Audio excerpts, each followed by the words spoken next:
दोस्तों ये जो झाड़ है, ये जो पौधा है, ये जो पेड़ है, मतलब मैं इसलिए ये तीनों ज़बान में बोला हूँ कि हमारे इंडिया में भी इसी तरीके से लोग जानते हैं। कोई पौधा कहते हैं, कोई झाड़ कहते हैं, कोई पेड़ कहते हैं।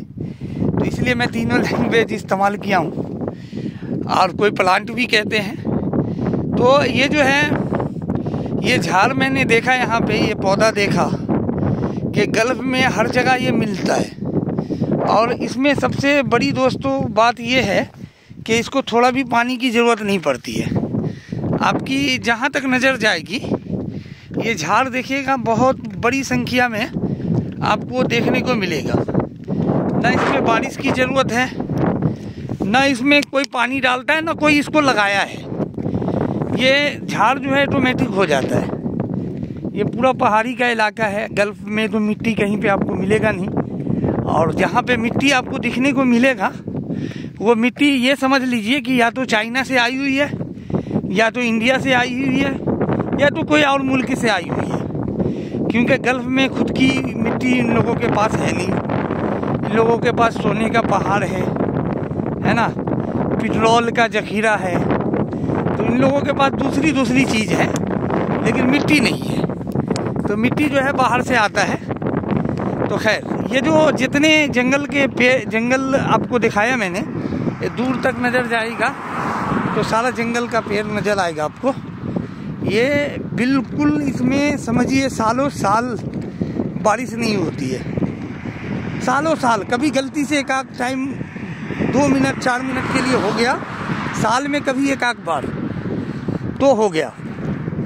लेकिन ये पेड़ को देखिए, ये पेड़ में मतलब ये समझ लीजिए कि थोड़ा भी पानी नहीं पड़ने के बावजूद भी ये पेड़ पूरे इलाके में छाया हुआ है। देखिए, पूरे इलाके में छाया हुआ है।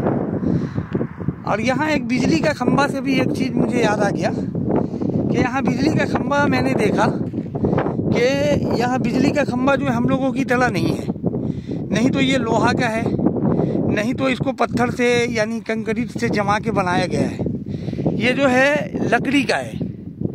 और ये भी, इसका भी मैं बहुत तारीफ़ इसलिए करना चाह रहा हूँ कि इसको मैं 4 साल से तो देख रहा हूँ। 4 साल में ना ये थोड़ा हिलता है, ना डोलता है, ना गिरता है, ना टूटता है।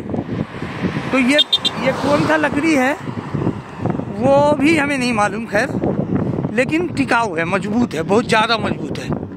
और ये देखिए, ये वादी है जहाँ अभी हम नीचे उतर रहे हैं। ये वादी है। वादी बोले तो नहर समझ लीजिए। और नहर का मैं एक बात बताऊं आपको कि यहाँ अगर 5 मिनट बारिश हो गया, 5 मिनट, वो भी जो हम लोगों के गांव में, इलाके में झरझर टाइप का बूंदा बूंदी जिसे हम लोग कहते हैं, अगर वैसी बारिश हो गई तो वल्लाह मैं बता रहा हूँ कि इसमें कम से कम 1 कमर से ज़्यादा यानी 5-7 फीट जो है, 4 फीट 3 फीट 3.5 फीट पानी चलने लगता है। ये देखिए, वो भी सालों साल में कभी 5 मिनट बारिश हो गई। और 5 मिनट बारिश होने के बाद जब ये हाल होता है इस जगह का कि 3 फुट 3.5 फुट 4 फुट, अगर टाइम समझ लीजिए 5 मिनट से ऊपर बारिश हुआ तो 4 फुट हो जाएगा, और उससे भी ऊपर हुआ तो 6 फुट हो जाएगा। इस तरह से है। तो पानी यहाँ जो है ना, थोड़ा भी एब्जॉर्ब नहीं करता है ज़मीन।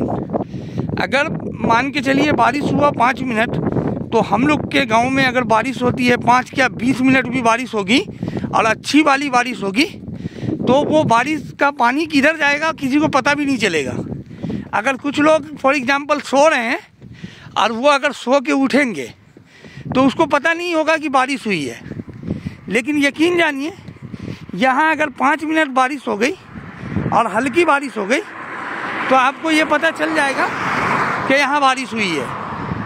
क्योंकि यहाँ की ज़मीन जो है पानी को एब्जॉर्ब खींचती नहीं है, सोखती नहीं है।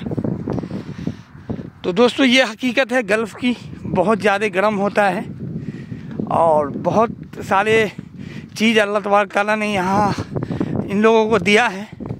बशर्ते कुछ लोग जो है इसकी इज्जत कर रहे हैं और कुछ लोग नहीं कर पा रहे हैं। अल्लाह ताला उन लोगों को भी कदर करने वाला बनाए। और देखिए, इस तरह से झाड़ की कमी नहीं है, क्योंकि ये झाड़ जो है ऑटोमेटिक होता है। चलिए दोस्तों, कैसी लगी वीडियो, कैसा लगा इन्फॉर्मेशन, ज़रूर कमेंट में बताएं। अपना खूब ख्याल रखें। जज़ाकल्लाह दोस्तों।